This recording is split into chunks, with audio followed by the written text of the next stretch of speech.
"Wake up! Lydia! Wake up!" said the voice, and something tickled Lydia's cheek.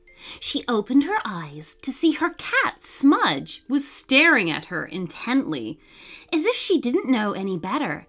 It was almost as if it was Smudge that was talking. So it came as quite a surprise when she saw Smudge speak once more. "Oh, good, you're awake," said the cat. "Now go get dressed. You're needed." Lydia didn't know what to think. Was she dreaming? It was certainly still nighttime.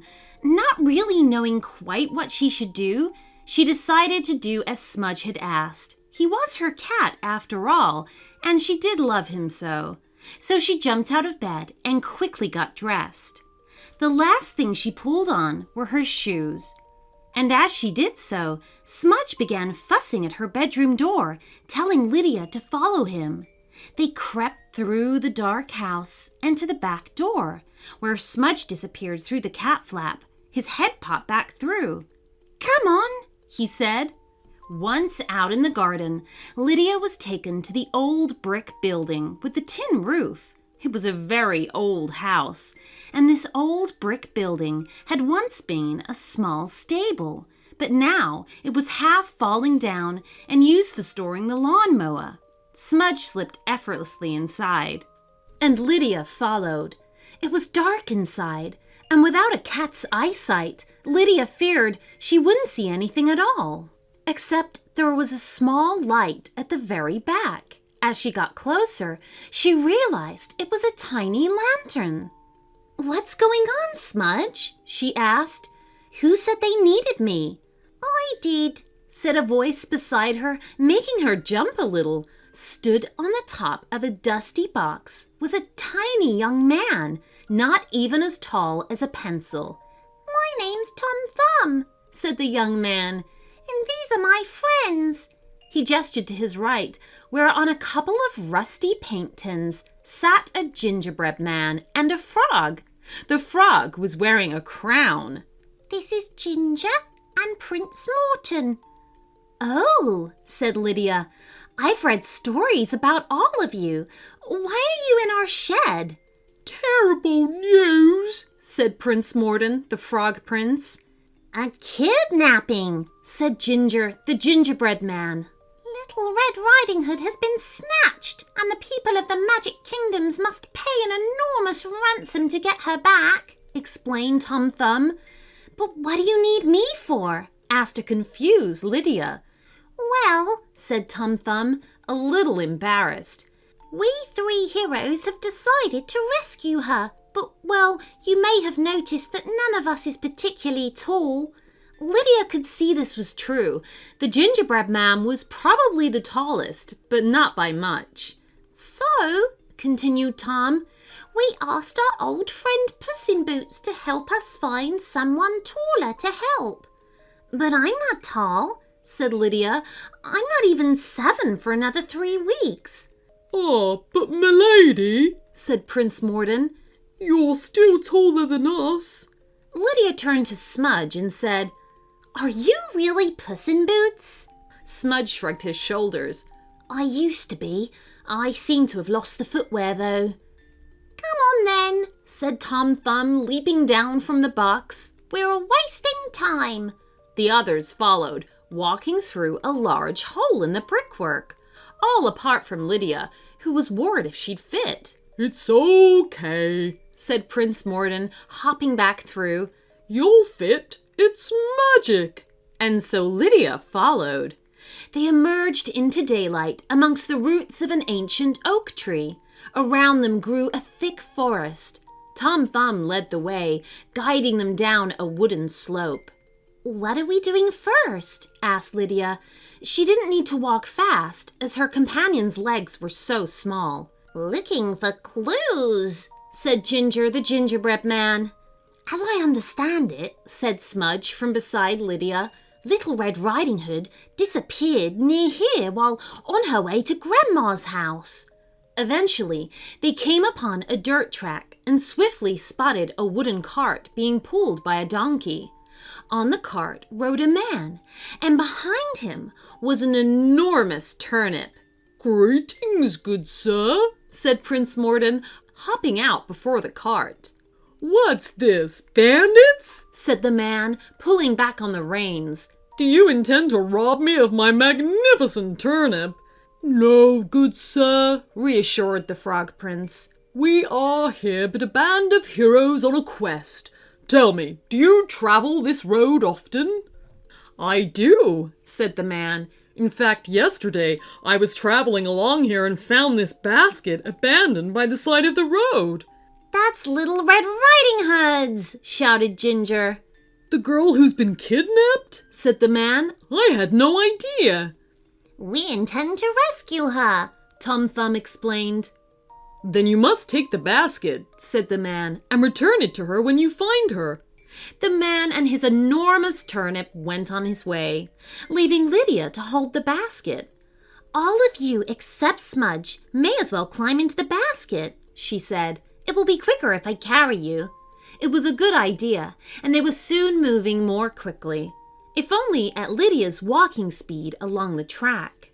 After some time, they left the forest and found themselves walking amongst fields of grass. Ahead of them was a bridge over a narrow river. When she was almost halfway across, Lydia heard a booming voice from under the bridge's arch.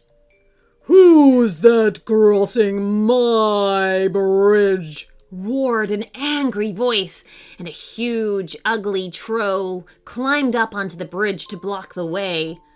"Oh, I'm ever so sorry, but I'm just crossing to the other side," said Lydia. "Oh, no, you're not. I'm going to gobble you up for my dinner," sneered the big troll. "Listen here, you," shouted Tom Thumb from the basket. "I was swallowed by a cow once. If you swallow me, I'll tickle you from the inside and never stop." The big, ugly troll had never been spoken to like that before. Usually, people did whatever he wanted them to. All right, he said, a little hurt. "I get grumpy when I'm hungry. Only yesterday I hoped to eat a traveller upon this road, and he tricked me by giving me a little girl to eat. But it was just this red-hooded cloak wrapped around some straw." "That's Little Red Riding Hood's," said an excited Ginger, clapping his tiny baked hands together. "We're going to rescue her," said Prince Morden proudly. "Then I suppose you'd better take it with you and give it back to her," suggested the troll, but Lydia couldn't fit the red-hooded cloak into the basket because the three heroes were already in it. "You'll just have to wear it," said Smudge, and so Lydia put on Little Red Riding Hood's hooded cloak, and they went on their way. The sun was beginning to set as they arrived at a set of tall gates. Peering through, Lydia could see a tall, dark castle. There was a single solitary candle flickering from one of the upper windows. "Who do you think lives here?" asked Lydia. Prince Morden cleared his throat. "It's the beast," he said nervously. "He has a terrible temper." "Could he have kidnapped Little Red Riding Hood?" asked Ginger. "In the story, he kidnaps Beauty," said Lydia. "I think it's possible." "And the trail has led us here," added Smudge. "Then we need to go in and investigate," said Tom Thumb, hopping down from the basket. He walked straight through the curling metalwork of the gate. It was easy, being so small. The others followed, leaving Lydia to have to push the heavy gate open by herself. The castle was silent, and they didn't see a soul as they climbed the castle steps to the imposing front door. "Do we knock?" asked Prince Morden. "Better to have the element of surprise," Tom Thumb replied quietly. They slipped inside. It was dark and dusty in the reception hall, with cobwebs strung like garlands between the huge oil paintings on the wall. They made their way to the broad curving staircase and began to climb, aiming for that upstairs room with the lonely candle. It was all very spooky, not least because they all feared that they'd soon be discovered by the beast. Smudge led the way, using his excellent eyesight to guide them through the dark. Outside, the sun had well and truly set now, so it had become even harder to see. After much creeping through the shadows, they at last found themselves in a carpeted corridor where light from the candle spilled under the door. "This is it," said Tom Thumb. "Little Red Riding Hood might be in here." As quietly as she could, Lydia turned the doorknob and they entered the room. It was a beautifully furnished bedroom, and there, in a very large 4-posted bed, somebody slept. "Is it her?" asked Ginger a little too loudly. It was enough to disturb the sleeping figure, who sat up in bed, sending everyone but Lydia to scarper under the bed. The figure's face was hairy, and he wore a woolen cap pulled tightly over his head, and a hood of purple silk over that.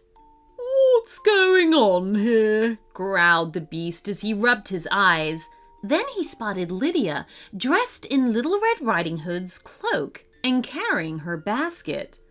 How did you get out?" said the beast. "I had you locked up in the dungeon with the thickest door." Lydia looked into the face of the beast and realized she wasn't afraid. In fact, she thought she saw something there. "My, what big eyes you have," said Lydia. "All the better to see you with," said the beast automatically, then realized he'd been tricked. "And what big teeth you have," Lydia said with a smile. "You're not Little Red Riding Hood," he said with a snarl. "And you're not the beast," said Lydia, just as Tom Thumb, Prince Morden, and Ginger dropped a heavy brass bedpan onto the beast's head, knocking him out cold. Lydia pulled back the beast's purple hood and woolen cap to reveal the big bad wolf. "So where's the beast?" asked Smudge. "In the dungeon, I expect," said Lydia, "with Little Red Riding Hood." And sure enough, that's where they found him. Little Red Riding Hood was so grateful to be rescued and to get her red-hooded cloak and basket back. As for the beast, he was in a furious rage, saying he'd been tricked by the big bad wolf. But he soon calmed down once the wolf had taken his place in the dungeon. As a thank you, the beast threw a delicious banquet for the rescuers, which in fact didn't need to be that big, as 3 of the rescuers ate so little. "What will you do now?" Little Red Riding Hood asked Lydia. "Will you go home?" "Home?" roared the beast. "You can't go home now. It's the middle of the night, and I have plenty of empty bedrooms." "But then what?" asked Little Red Riding Hood. "We could have another adventure," suggested Prince Morden. "I heard of an old lady who said someone keeps eating her gingerbread cottage," said Ginger. "I can't say I approve of that kind of thing." "Then shall we go and investigate?" suggested Tom Thumb. Lydia looked around the table at her new friends and nodded her head. She'd enjoyed her time so far, and they'd made a pretty good team. And she realized that there was nothing she'd enjoy more. "Yes," she grinned, "I think we should." The end. So that you don't miss a single episode, just click that subscribe button.